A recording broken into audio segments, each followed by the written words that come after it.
So ಇವತ್ತು ನಾವು ತಿಳ್ಕೊಳ್ಳೋಣ how to change a glass colour like realistic. Let start. So quick selection tool use ಮಾಡ್ತಾ ಎರಡೂ ಗ್ಲಾಸ್ನ ಸೆಲೆಕ್ಟ್ ಮಾಡ್ಕೊಳ್ಳಿ. ಸೊ ನೆಕ್ಸ್ಟು ಲೇಯರ್ ಓಪನ್ ಮಾಡಿ ನ್ಯೂ ಲೇಯರ್ ಕ್ರಿಯೇಟ್ ಮಾಡ್ಕೊಳ್ಳಿ. ಇದಾಗಿದ ನಂತರ ಸೆಲೆಕ್ಟ್ ಓಪನ್ ಮಾಡಿ ಮಾಡಿಫೈ ಆ್ಯಂಡ್ ಎಕ್ಸ್ಪ್ಯಾಂಡ್. ಸೊ ಇದರಲ್ಲಿ ಪಿಕ್ಸೆಲ್ಸ್ 2 ಅಂತ ಸೆಟ್ ಮಾಡಿ ಓಕೆ ಕೊಡಿ. So then next step, open the layer and adjustment layer open ಮಾಡಿ ಅದರಲ್ಲಿ ಸಾಲಿಡ್ ಕಲರ್ನ ಸೆಲೆಕ್ಟ್ ಮಾಡ್ಕೊಳ್ಳಿ. ಸೊ ಒನ್ಸ್ ಇದೆಲ್ಲ ಕಂಪ್ಲೀಟ್ ಆಗಿದ ನಂತರ ಮಾಸ್ಕ್ ಲೇಯರ್ ಮೇಲೆ ರೈಟ್ ಕ್ಲಿಕ್ ಮಾಡಿ ಆ್ಯಡ್ ಟು ಮಾಸ್ಕ್ ಸೆಲೆಕ್ಟ್ ಮಾಡಿ. ಇದಾಗಿದ ನಂತರ ಗ್ರೇಡಿಯಂಟ್ನ ಸೆಲೆಕ್ಟ್ ಮಾಡಿಕೊಂಡು ಅಪ್ಲೈ ಮಾಡಿ.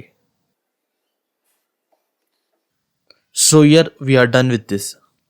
ಈ ವಿಡಿಯೋ ನಿಮ್ಗೆ ಇಷ್ಟ ಆಗಿದ್ರೆ ಈ ಕೂಡಲೇ ನನ್ನ ಚಾನಲ್ನ ಸಬ್ಸ್ಕ್ರೈಬ್ ಮಾಡ್ಕೊಳ್ಳಿ. ಧನ್ಯವಾದ.